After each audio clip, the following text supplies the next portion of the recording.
Well, hello folks, and welcome to episode 147 of Retro Power Uncut. And I'm going to attempt not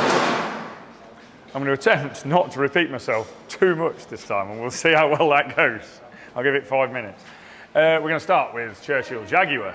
Progress on various fronts on this between Tom and Stu working on this one. Stu has been tying up lots of loose ends. So one of them straight in my eye line now is the front subframe brace, which needed shortening to match the new subframe. This just braces up and ties together these lower arm bolts. So he's done that, shortened that. He's also been finishing off the work on the handbrake mechanism. There was a slight complication, which I mentioned before, so I'm not going to mention it again, in terms of the bracketry for the rear cable anchorages. We have a solution to that. It's not in place at the moment because it's going to be dealt with when the diff is built, because it involves changing the bearing caps on the diff, or indeed possibly changing the diff casing. The diff build is being handed to Ben at Simply Performance Jaguar, he's going to deal with that, and he'll deal with the casing, and just said leave it with him, he'll sort it. So that's what we're going to do. There's just a minor complication to do with early and later casings, but that's been dealt with. So that's that. Stu's also been sorting out the gear linkage, making sure that the cable has free passage from the selector mechanism to the linkage on the GM 4L80 gearbox that we're using in this, and it now does, so that's sorted. The handbrake cable run is all sorted and finished. I think we talked about it last week, but it's now actually buttoned up. Stu's then moved on to fitting the engine and gearbox back in the car. I think we were about to do that last week. That's back in now, so that various bits of work can be done around the engine bay, and the final, obviously, all of the bits associated with engine fitment that need to be done prior to the car being bodywork. So bracketry, for example, I know he's been working on the fuel pressure regulator, getting that bracketed to the bulkhead and the inner wing. I'm just trying to think of other things that Stu's been working on the engine bay, the inlet pipe work, working out the radiator hose routings. We've been working out how to do those. That's going to be sections of aluminium pipe with fairly short, flexible sections on it. But he's been working out that. Obviously, we can't mould, or we don't really want to mould a custom-made pipe just for this car, because it's pretty expensive to make the mandrels and do that. So we just fabricate that in aluminium and then do junctions on the end of it to join at the ends. So that's underway. And then Stu's also moved on to working on the fuel plumbing in the boot. We've drawn up the fuel tank, which I'd need to just do a final check over the drawing and send it to concept rating to be made. But there was some final work in terms of the breather pipe work. So there's recapping on how a fuel tank works, for those who haven't watched any of our episodes or don't know. When you fill a fuel tank, you need some sort of breather to get the air out of the tank and discharge it back out of the filler cap above where the fuel filler nozzle is, so it doesn't throw all the fuel back out at you when you're filling the car up. So big breather for that, so that the breather can cope with the airflow at the same rate as the tank's being filled with fuel, which is pretty fast. Needs to be another breather which allows air into the tank as the fuel is used up, to allow the fuel level to drop without creating a vacuum. Again, obvious stuff.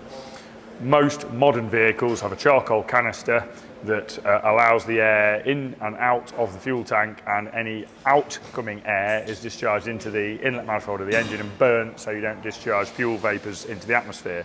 We don't generally do that with older vehicles. We use a loss system on the fuel tank breather, and we tend to pipe that in AN3, in basically brake line, AN3 braided line.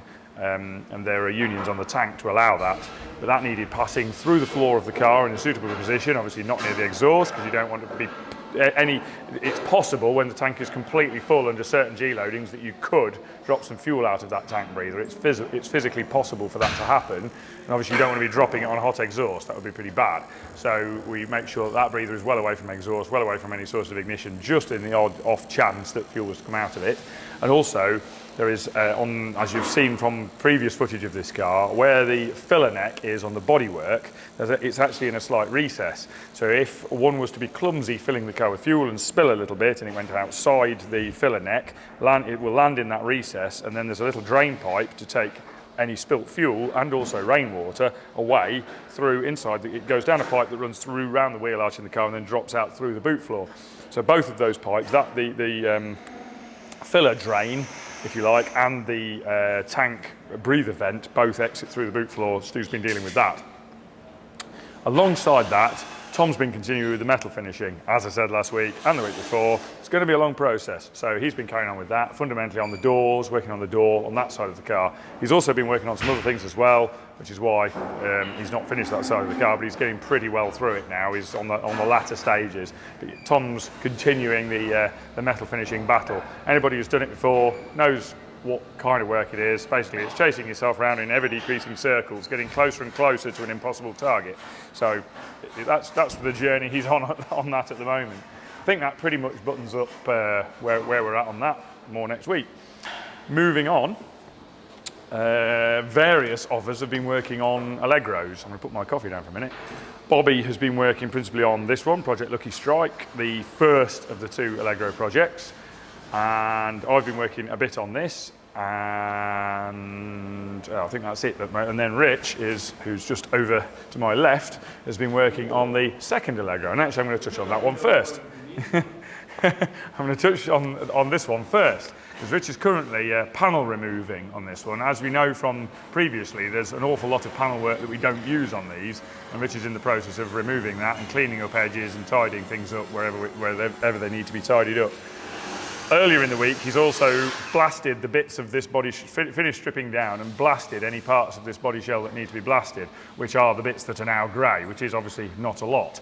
The door shuts, the window apertures, there's a little bit of rust repair needed in the rear window aperture, the rear panel inside and out, and the front panel inside and out, and that's about it. He's also fabricated the bracing. I can't remember, we touched on that last week actually, possibly not. He's fabricated the bracing, which is all removable and boltable. We kind of learnt that from the first one. We tack welded all the bracing into the first one. In fact, we actually welded it in a bit too well in a few places, the bracing in the first car, and we went a bit overkill on it, and actually we've minimised it a bit more and made it all bolt-in this time, just so that we can keep access to things and it makes things a little bit simpler. So Rich has been dealing with that, getting that done, doing quite a lot of blasting. And yeah, that's where we're at with the first Allegro, getting that ready so that it can drop onto the other Integra, which is now on the jig. So, stepping away from that and back to Project Lucky Strike, we've been doing some mechanical assembly work and Bobby's carrying on with the metal work, kind of working in tandem. So, engines in, which again, I can't remember whether that was in last week. No. Okay, yeah. And so Bobby's got the engine and transmission in, which is fairly simple because it's bolting it to Honda mounts in a Honda engine bay, so relatively straightforward. Brake servo, master cylinder, pedal box, steering column, throttle pedal are all in, and then all of that was leading really on to the major step that I wanted to get complete, which was to fit the HVAC unit, which is a sort of a 3-section unit on this car. There's a fan unit which intakes air from in here. We've covered this before. That intakes air from inside the plenum on the end of the bulkhead there. And then there's both of the cars are being fitted with air conditioning. We've had a bit of a debate backwards and forwards on that, but the customer choice is yes, air conditioning, so we're going for that. We have an aircon. The Integra DC2s were available with or without air conditioning. The ones with had an evaporator unit fitted into the HVAC unit in that vicinity there, because without air conditioning had an empty box there, basically like a dummy box that just allowed the air to pass through. And then in the middle, underneath here, there's a large heater unit which has the heater matrix and the various diverter flaps to send the air to the screen demists, the face vents, the foot vents, and any combination of the above. So that's all now fitted to the car, bolted in. Rich, just hold on a sec. Rich! That's pretty loud over here, sorry. So yeah, all 3 chunks of the heater are now fitted, screwed into the place. Again, very simple, all fitted onto their bulkhead mountings. Jamie made the statement of, it all fits a treat when he was walking around with the camera, which made me chuckle, because it's very difficult to get your head around the fact, because you're looking at effectively an Austin Allegro, that actually the bits you're fitting are all Honda parts fitting into a Honda body shell. So actually they should fit, because that's where I'll throw you under the bus now. I don't do it very often. But there was a caveat to that, in that Allegro A-pillar structure is actually slightly narrower than the original Integra A-pillar structure, and we've run out of clearance on the snail shell housing, if you like, of the centrifugal blower, that is the aircon blower, and I've had to modify the end of that casing. And by modify, I basically mean cut it off, and we're just going to plastic weld a new end onto that casing. It doesn't interfere with the actual fan. It'll probably be slightly less aerodynamic. I don't think it's about 12 mil we've had to interfere into the casing, and the casing diameter is probably 275 mil-ish, something like that. So I don't think it's going to interfere too much. And it still looks like it'll work just fine, but we've had to make a little interference into there for that to fit. Then the next phase on from that was getting driver's seat in, dashboard sort of thrown in. We're going to use the principle of the original Austin Allegro upper dash, and then with a lower section which pretty much follows the renderings of the car. If you haven't seen them, they will have appeared somewhere on some of our social media at some point. I think on our Instagram we trailed the renders for these cars a long time ago on our Instagram, so you'll be able to see the interior render that we're working to on there, and you'll be able to see the sort of pattern that the dash is going to follow. That's the plan there. So currently I'm working on the bits of support structure that need to prop all that lot up, and then we'll get the CAD guys in to do some scan work to find room for everything, and then do some pretty design work around so that we can actually make the final parts for the lower dash. In tandem with that occurring, Bobby's been working on the seat belts. Obviously we need seat belts. They're basically going to be loosely as per the Honda.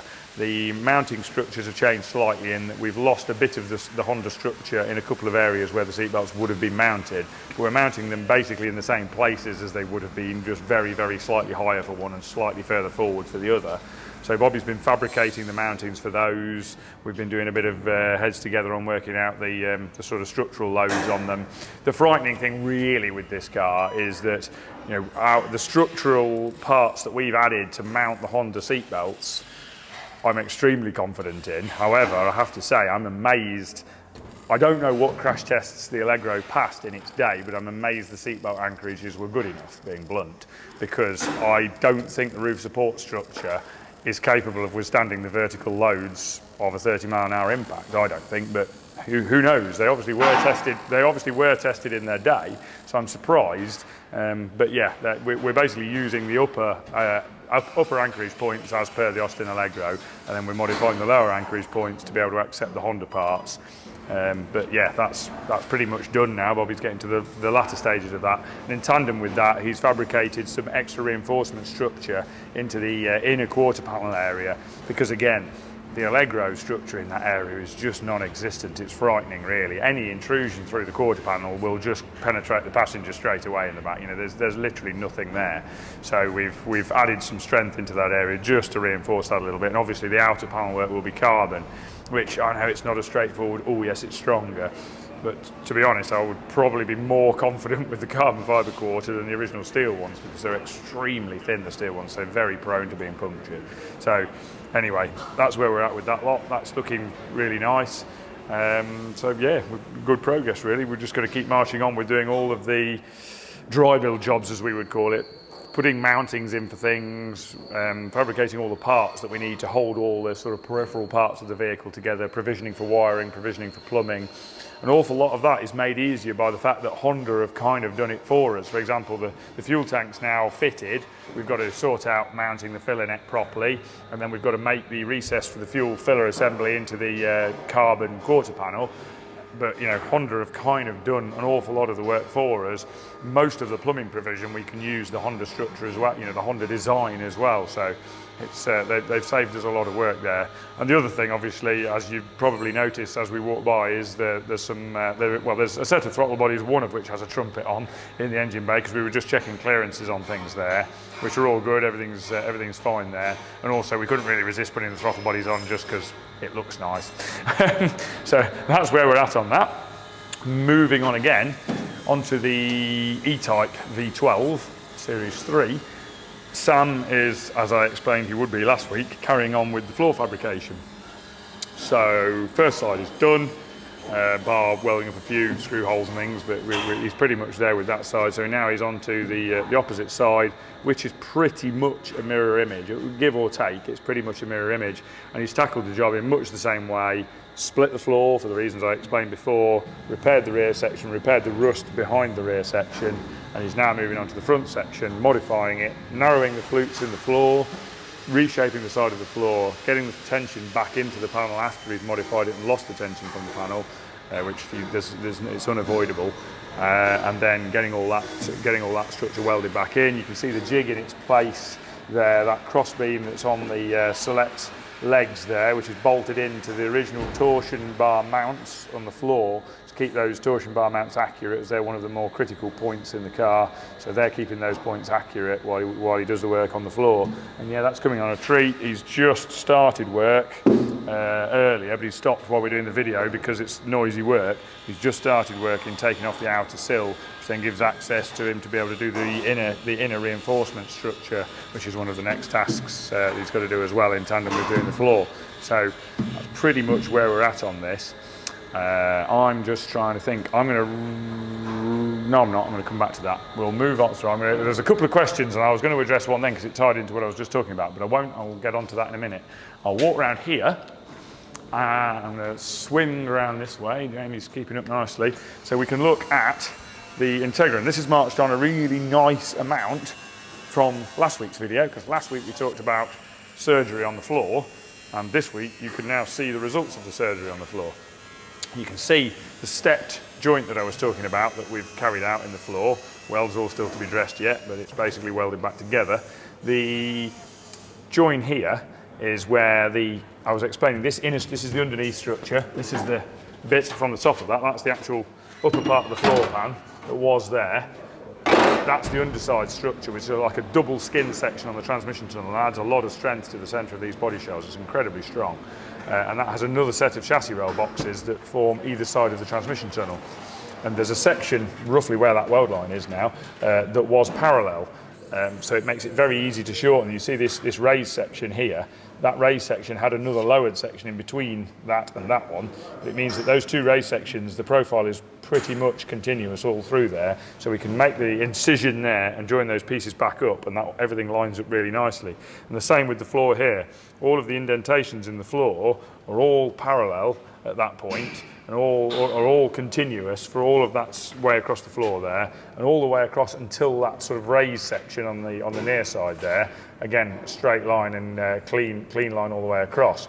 So that's why we've done that join where we've done it. And at the same time, if you can see over there, where there's a little bit of repair work needed there, because there was actually a bit of rust right on the section that needed amending, but that is the original joint on the sill, as per the original Honda mating. When this car was built on the production line, that's where the two halves of the floor pan would have been mated on the line. So we've mated that back exactly with the same joint shape as the original Honda mating was done when the body shell was originally produced. As I say, then we've got to sort this section of floor. Unfortunately, the slight downside with this car, not a major one, but a slight annoyance, is it had competition seats fitted to seat rails welded to the inner sill and the transmission tunnel. So we've got a bit of a mess to tidy up where they were. Annoyingly, we couldn't kind of take those out with any of the cuts we've made. They're just in the areas that we need to keep. So we've got to grind all that weld out and tidy that up where those seat mounts were put. And this has got to be shortened and stitched back into there. Obviously, all the welds dressed. These cars are made of incredibly thin steel, so the welding is quite delicate and possibly not quite as tidy as you'd get on something made from thicker material. It's just extremely thin and quite awkward to get a super neat weld. So that'll all dress back and look beautiful once it's done. But yes, it is quite a challenge welding these. They're incredibly thin. So that's where we're at on the floor pan shortening. So we're now pretty much at the correct length on this car. The jig's all fixed, everything's bolted down, everything's in the right places. So once those welds are dressed and tidied up with the bits of grinding off done, then Scott will be moving on to modifying the sill structures to the shape required for the new inner sill, and then start building the A-pillar structures and the inner wing structure modifications we need to do, and then we'll pretty much be at a position to think about dropping the Allegro body on. Once Rich has finished cutting out all the superfluous metalwork, then we'll be at a position for Rich to be able to drop for Rich and Scott to be able to drop the Allegro body shell on and start work with making the 6 alignment points to bolt that shell in place and start doing the rest of the work. So that's where we're at on that. And then finally, in the body shop, wandering around this way, here's a Stu coming through. Wandering into here, we are continuing sanding. We've had a few little panel alignment tweaks to do, and we've been getting the front wings on, which is as miserable as it always is. But they are now on, and they are now lined up, and everything is gapped to pretty much our satisfaction. And everything's kind of more or less where it needs to be. It's been a slog. It's been a challenge. However, the wings are now welded on. We've got to clean up the raptor underneath where some burnings occurred where we've welded the wings on. It always does. We mask off the area where the welds are done, but inevitably there's some bits that still get burnt where you choose for them not to. The choices are you either try and pre-coat and then damage some of the coating welding the wings on, or you don't try and pre-coat, which is what Ford did, and then you miss a great big chunk up under the wing here where you just cannot coat it properly, and then it starts to rot away because the mud ends up landing on that bit up there as well. And then that's why Escorts generally have ruddy great holes through the inner wing near where the bonnet hinges are, just because of the amount of crud that builds up under the wing there. So we've got coating everywhere we need to get it. We've just got to do a bit of tidying up under there. The guys are doing a final fettle over some of the bits of filler work. Gaz he's carrying on with the last sort of area that's been a bit of a challenge, which is the sill, lower door, lower wing area on the driver's side, on the off side of the car over there, getting that tidied up. And then at that point, I think it's going in for a coat of polyester probably tomorrow. Dipped in like making a candle. I think it'll be going in for a coat of polyester tomorrow, probably, all being well, I think, depending on how things go. Either tomorrow or Monday, depending on how well things go. It's Thursday today. So yeah, all looking good. It's been a challenge. It's tested everybody's patience at various points, I'll be honest. But we're getting there now. We're winning the battle. It's always the case at this stage on these things. We always end up cursing. At various points we end up pretty much at each other's throats, but it all ends up looking really good once it's all done and we all step back from it and the fraughtness dies back down again until the next one comes, and then it's all the same. The same procession again. No more Escorts for a while. I think one thing we can all conclude is no more Escorts for a while. I think we can definitely all concur on that one. We don't fancy doing bodywork on another Mark 1 Escort just yet. So I think that's pretty much where we're at on all of that. Right, the final part is I saw a couple of questions. I've only just quickly scrolled through them. So apologies if I've missed anything sort of metal fabrication shop related and body shop related. We'll try and answer in the future, but I've got a couple that I'd seen that I thought I'd answer.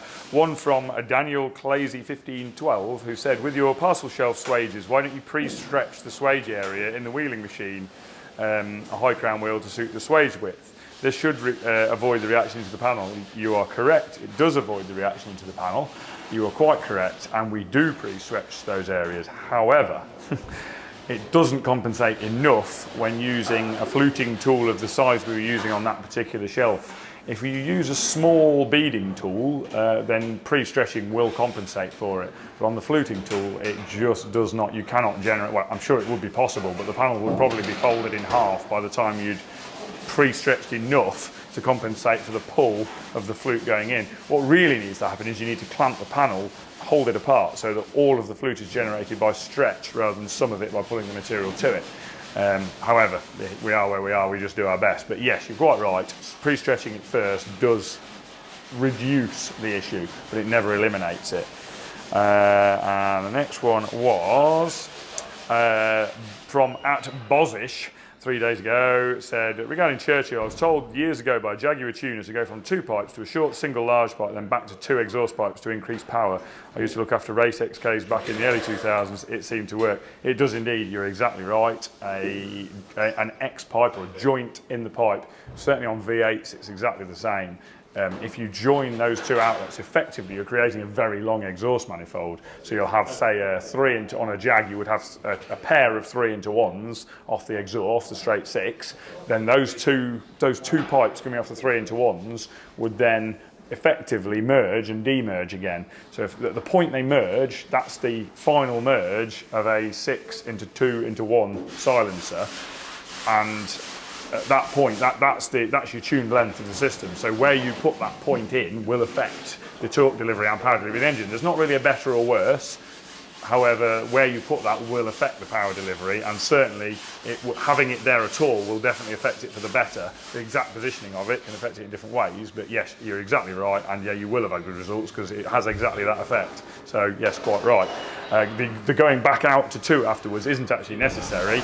The reason for doing that is clearly to get the pipes under the car, because putting that single big pipe under most Jags is really difficult to get it round the IRS. So the reason for going back out to 2 is to get it past the rear axle components, basically. So yeah, 100% agree, and you're exactly correct. And then the final one, Allegros 7625 says, as always, in awe of the craftsmanship when doing metal work, I mainly use air tools when grinding, since metal particles tend to get sucked into the electrical tools by magnets.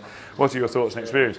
My thoughts and experience with the Milwaukee tools, and that's not to say that they're any different to any other brushless tools. However, yes, corded, brushed angle grinders, mains powered ones, the brush life is very short in a metal workshop. Yes, they eat brushes basically, and commutators don't last that long either, so the grinders don't last that long. The brushless grinders, on the other hand, I can only speak from the experience so far, but my Milwaukee grinder there is 2 years in and is absolutely no different to when I got it. They do have quite a fine mesh on the air intakes, and it's actually it's a removable mesh that's very easy to blow out, which I have to say I probably don't do as much as I should, but it's also replaceable. That little filter bit's easily replaceable as well. And all of the Milwaukee tools that I've used, that I've paid any attention to, that generate bits like grinders and sanders, all have some form of screen to prevent the dirt getting in. But also being brushless, there's obviously not so much of an issue with getting the dirt in there to start with. It doesn't do the damage because there are no brushes. So that's the end of that. In our experience, no, it's not a problem at all, other than when trying to use mains powered normal brushed motor grinders, and yes, they don't last that long, but we don't use them anymore, so it's not really a problem. So hope that helps, and at that point I think it's time to hand over to Cal. Oh, I've got a bit of a cough. I got a cough. Right, well, thank you, Nat. Just getting myself a coffee. Good old Roundstone brew. I don't say this enough these days because we have a tendency to start somewhere in the workshop, and now with Nat starting the whole video next door, our kind of thinking of, oh, we'll start with a coffee and chat, walk around the workshop hasn't quite worked out as planned. But nonetheless, let's go and have a look around. Okay, so I'm going to start with Morris because it's conveniently positioned here. So I did get some miles on this car this week. I've been talking about sort of getting the first long drives done in it, and went generally very well. I did about a 70-mile drive. I basically decided to try and kill 2 birds with 1 stone. The client who we built the Kaiser Mercedes for is back to take it out for a journey, I think next week possibly. So I thought I wouldn't mind getting that in for a bit of a check-up, getting some miles on it. So I thought what I'll do is I'll take this up to the place where that's stored, leave this there, bring Kaiser back, give that a check over the following day, run that back and bring this back, which consequently meant this had about a 70-mile drive up there. Which went incredibly well. Absolutely loved every minute of it. I would say the only comment I had, which I'd already got at the back of my mind, is I think I'm going to soften it up slightly, because at the moment, in a bid to soften the ride, I've softened the dampers right down, but I think all that's highlighting now is the fact that it's you feel the bounce of the springs a lot more, and it's more readily on the bump stops. So what I think I'm going to do is the opposite now, soften the springs up, stiffen the dampers back up to control the springs. And I think that should sort the ride out really well. Really well. I mean, it's actually spot on country lanes when you really want to give it some beans. You have to excuse me, I've got a bit of a cough. But yeah, on a long run, on some of the sort of faster roads, like there's a concrete road on the journey I did with kind of joins in it, and it was a bit dung dung dung dung dung over the joins. But other than that, absolutely loved it. Was faultless on the journey there, and then 2 days later, went to do the journey back. I think I got about 40 miles in, and then the diff suddenly got a lot noisier on it, and I made the decision to pull over and get it recovered, because the last thing I want is the diff to actually lock up and lock the rear wheels up while I'm driving along. So we haven't had a chance to investigate that yet. I suspect it'll be something to do with the crown wheel and pinion, because we reluctantly used an aftermarket crown wheel and pinion on it because we couldn't get a brand new Mazda one. Whether that's the cause or not, I don't know. It seems odd that it suddenly did it. It's almost more like a bearing either collapsed or went out of adjustment. So I was distracted there by Kelly just peering through the door. But yes, either way, we'll strip it out and have a look. I've got a feeling the end result is essentially going to be fitting a genuine Mazda crown wheel and pinion, but perhaps a good used one. But yeah, we'll strip that out. But yes, other than that, really, really happy still with the car. Drives just, I could never get over how well it drives down the lanes. So yeah, really good on that. Okay, moving on over here. So Mustang. Adam's finally got out for a drive. I think we mentioned before there was a couple of oil weeps on the gearbox and engine. We noted on the gearbox it looked like it was mainly coming out around the adjuster screws that do the band adjustment on it. So we sealed those up, cleaned it all up. Adam went out for a run in it. Seems dry now. There was also seemed to be an oil leak on the engine, which appeared to be between the head and block around on the offside bank, and that one appears to be, we cleaned it all up just to double check, and yeah, it does appear to be there. So we'll probably have to contact the engine builder on that and see what course of action we take on that. But other than that, pretty good. I think we're just waiting for a couple of fasteners. There was a couple of screws on the seat trims, which were just because these were used Recaros that were reupholstered. They were just slightly scruffy looking. So we've had those Xylan coated. They're ready to go back in. And then I think actually we're pretty much with that done and the oil leak sorted, I think that'll be pretty much ready to hand back over. So that's good. Stratos. Adam's been on with the air conditioning installation on that. So we had to machine up a little adapter plate for the compressor, because I think it's the Alpha compressor that was originally, or of the type that was originally on the Alpha engine, and it's one of the sort of flat mounting plate type fittings, and we want to do the threaded fittings onto there. So there wasn't actually, or certainly we couldn't see available, an off-the-shelf adapter plate, only for the slightly wider spaced port compressors. These were just fractionally narrower, so we've just bought one of the wider spaced plates and basically narrowed it and re-drilled the hole. So that's on now, and I think Gibbo's now made up the remaining air conditioning hoses, so we're probably at the point now we can gas that up and test the aircon on that. We'll probably leave the panel out.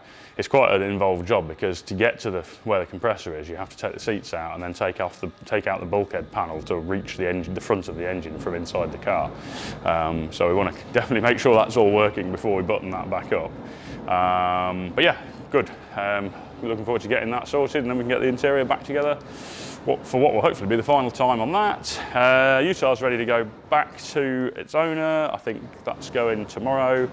I think we'd already gone over the remaining jobs we were doing on that last week. If we have a little mosey through here, I'll go around here actually. Take the opportunity to have a quick sip. So we're at the stage that any person who's ever built a car, this is like the most exciting stage, when you've got a shiny shell and you start bolting on the easy bits to start with. So very excited to see this starting to take shape. I think Anthony and Adam got the rear subframe in earlier this week, front subframe in. Obviously I've been saying over the previous few weeks we've been getting everything kind of lined up and ready in terms of fasteners and just getting everything ready, so the assembly process is assembly rather than trying to assemble and realising you haven't got half the parts.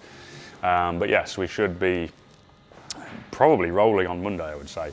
The only sort of hold up on getting it rolling is just the wheels. I think I mentioned last week we were trying to match a bronze anodizing in a painted finish because I want to do that on the wheels. And it actually took quite a lot of paint samples in the end to get it right. And we ended up, I was trying to get a factory colour, and I just drew a blank on a factory colour that was as close as I wanted it to be. So we actually ended up with a 50-50 mix. I think it was, off the top of my head, VW, I think it's Achat Brown, and a Porsche colour, which I think was cognac, actually, cognac metallic. I think we did a 50-50 mix of those two, which was about as good as we could get. I mean, that was even having the anodised part scanned with a, I forget what the name of the tool is, some sort of spectral analysing tool that you basically use to assess paint colours, and we had a mix done with a scan from that, and it wasn't right. But I'm happy with where we got with that. So they were painted yesterday, so I'm just letting them go off for a couple of days, then we'll get the tyres on, hopefully on Monday. And then I think by that point, Adam's just in the process of fitting the struts on here at the minute, so once we've got all the struts on, we should be able to get the wheels on. So yeah, I think Monday this will be rolling, and we're also progressing through various other assembly jobs. So we've got things like the bulkhead connections on, the battery bulkhead connector on there. I think the wiper mechanism was in last week, aircon compressors going in, the fuse holder for that. There's a lot of it where we're just kind of going through the motions of fitting up parts that we've already got planned. Another bit we've been tackling on this is, which was, I thought there might be an easier solution to, but the door latches themselves we could do with refurbing. We can get the strikers new, and that was one of the reasons we went with the later type door latches in this, although the main one was so we could do central locking actuation on them nicely. But you can't get the actual latch mechanisms new, and they're all riveted together. And I'm not very happy to plate those as a complete assembly because you tend to find the hidden areas rust out afterwards. So we're going through the misery of trying to disassemble those with the intention of then remachining all the rivets, plating all the bits individually, and then riveting everything back together. So we've got new door latches. So watch this space on that. And then there's been a load of design stuff on this. I'm trying to rack my brains now, but Luke has been on with quite a few things. I mean, in terms of some of the stuff we'd already done that's back here now, bonnet hinges. We've basically done a scissor hinge design that's very similar to the original, but in machined parts with bronze bushes and gas struts on. So all those parts have come back. They've done a little trial test of those to make sure they feel and work how they should, which they do. So those bits are ready for anodising. And then a variety of other bits. So the tail lights are one thing we're on with doing a design for. We're going to use normal lenses. There'll be a machined bezel because I want to do the finish, an anodised finish, bronze.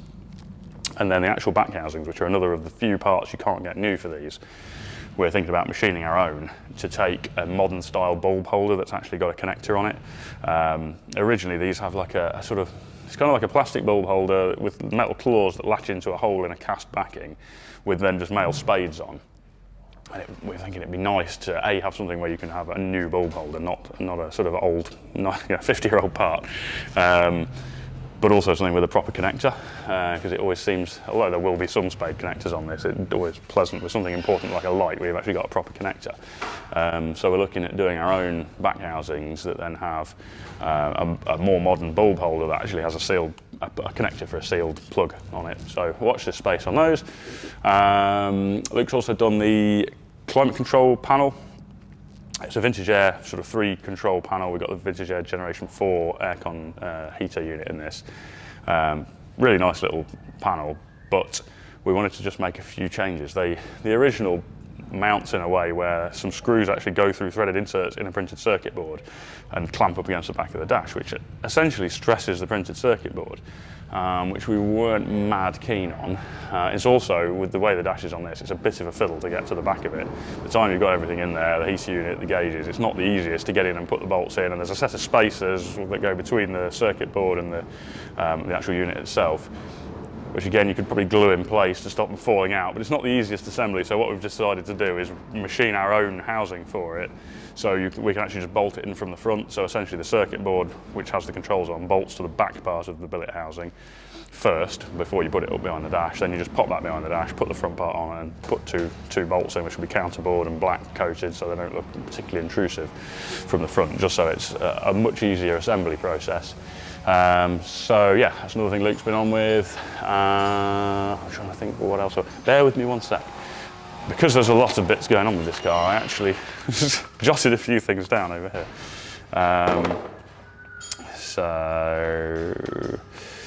Actually, to be fair, for Martin Escort stuff, that is about it. The only other thing we've been working on is the gear knob.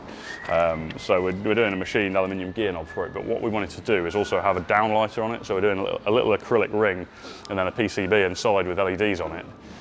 So it has like a downlighting halo on the bottom of the gear knob, which then illuminates where the audio controls are, illuminates where the heater screen and headlight switches are, and illuminates what will be there'll be an engraving of the gear H-pan.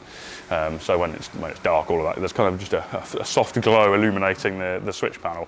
But rather than having it like quite a few modern cars kind of have something behind the mirror that kind of bathes the whole dash in light, we thought it'd be cool just to have just the bit under the gear stick like that. So yeah, been on with the design of that as well. So yeah, can't wait to see this all take shape. Camaro. Exhaust, that's a pretty straightforward one actually.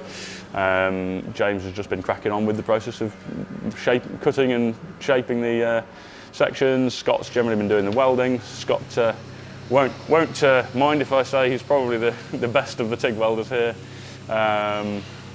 So generally it's been James cutting and doing all the fits, tacking with the TIG welder that's in situ here, and then they'll go through and Scott will do the final welds all the way around, gas purge them, etc.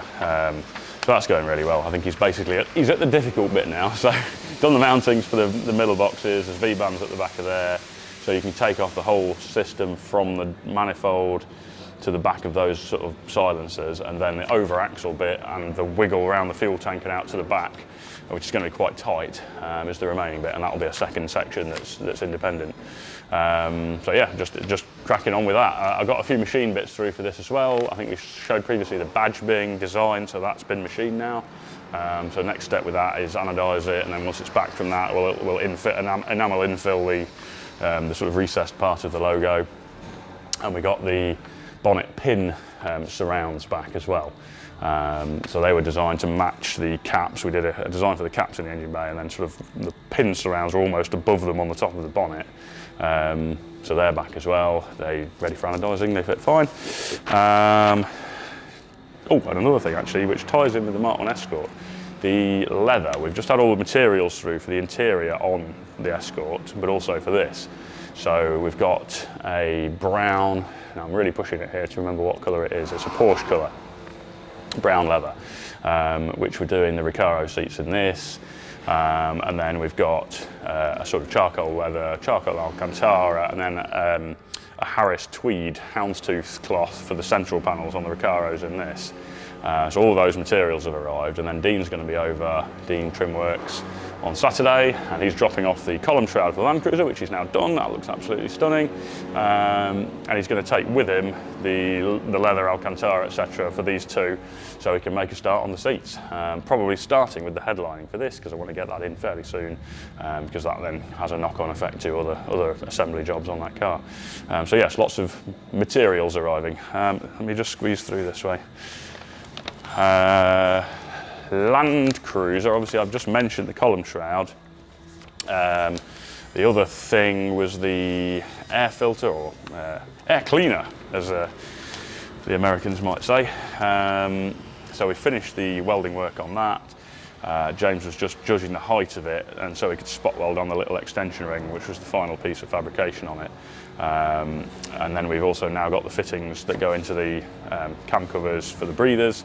So that's now been painted in a satin black, and that we're just doing the plumbing to the breather plumbing from the cam covers to the T-piece, which we showed last week, I think, welded into the bottom of that. And then the only remaining thing is we're going to machine a nut for the top.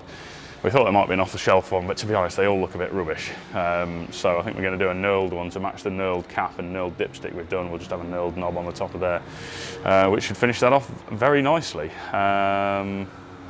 So yes, although I think I probably was hoping to be out in this week, I ended up putting more time into the Morris, so I think this one I should be driving next week with a bit of luck. Going to consult this again. I was going to talk about some more of the design stuff going on. Allegro and Churchill also. So on the Allegro, one of the things Luke's been on with this week was the door handles. I think I might have mentioned it last week. So we're doing a handle design that's almost the same as the original, just a flat pull-out handle. It's very similar to a classic Range Rover door handle, and you can buy them new, but they're kind of made of a bit of a substandard metal, and we want to be able to do anodised finishes again that match everything else. So Luke's drawn up and now 3D print prototyped the handle assembly, so that's being tested, be ready for machining. And then on Churchill, there was a couple of prongs of attack.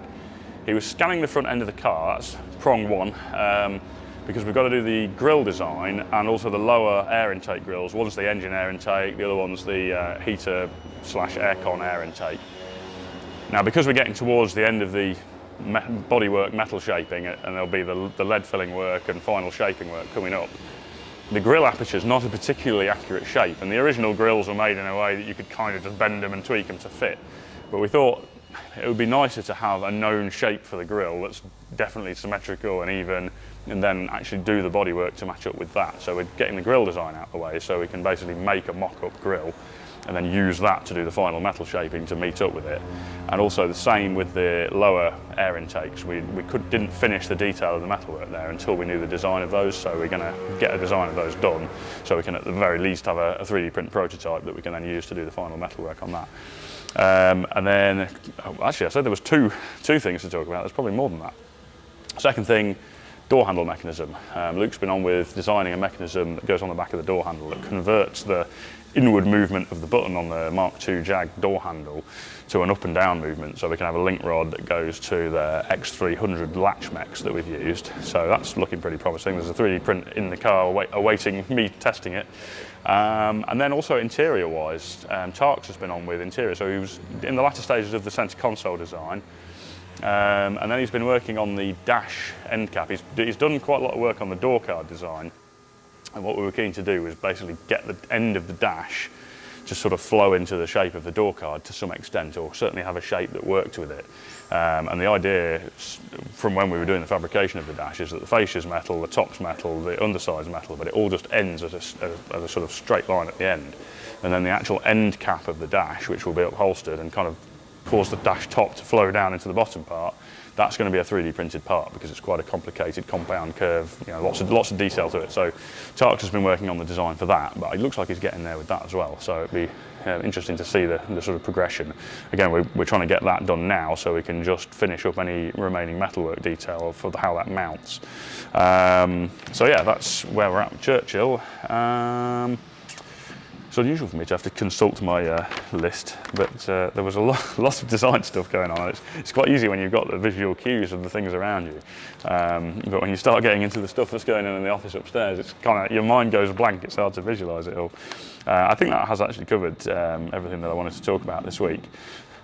The only thing I'm going to leave us with is we have been asked by Johnny Smith to maybe bring a couple of cars to his late break show enclosure at Retro Rides at Mallory Park in about 2 weeks. I think it's the 13th of August. I should probably add that in there. 2023, in case you're watching this video a long time from now.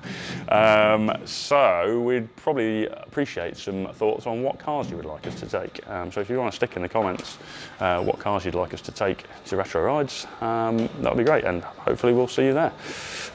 So anyway, regardless of that, we'll see you next week.